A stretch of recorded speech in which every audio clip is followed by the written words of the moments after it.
Boleh saya bilang pemilu kita kali ini pemilu yang paling brutal sepanjang sejarah. Pemilu paling brengsek dalam sejarah.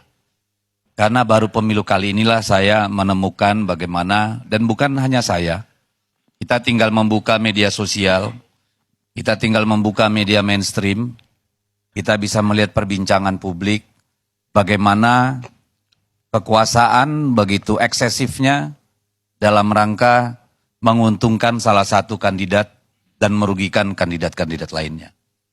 Saya kira itu sangat telanjang. Ambil contoh sederhana saja apa yang dibongkar oleh podcast Bocor Halus tiap minggu, yang tidak pernah ada bantahan atau klarifikasi.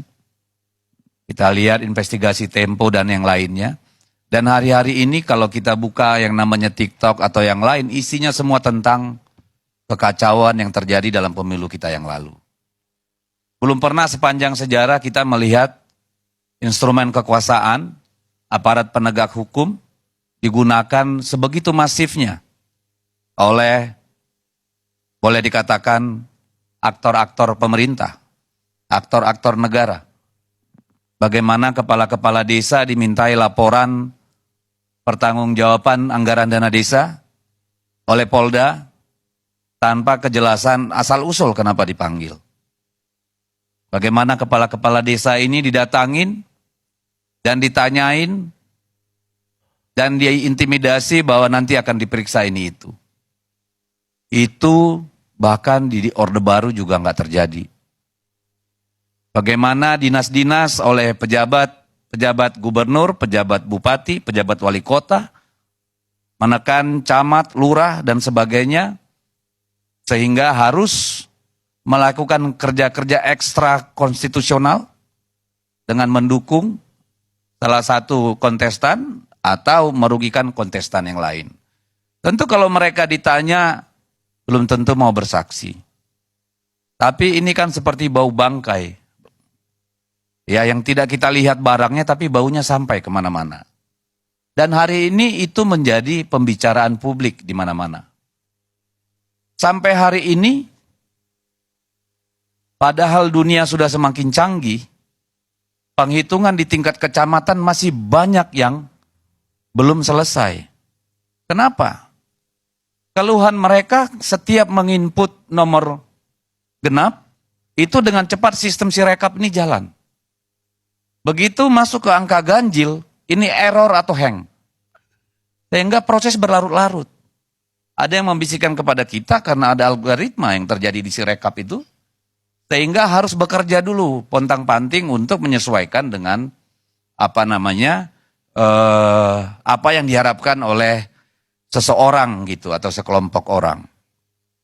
Kita juga melihat keanehan ketika kemarin misalnya kalau yang kita lihat itu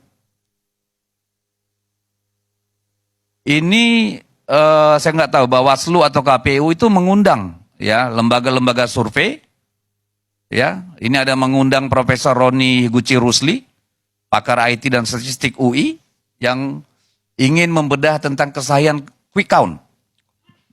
Menurut apa yang dipublikasi di sini, tidak satu pun lembaga itu yang mau hadir. Tidak satu pun mau hadir. Aneh.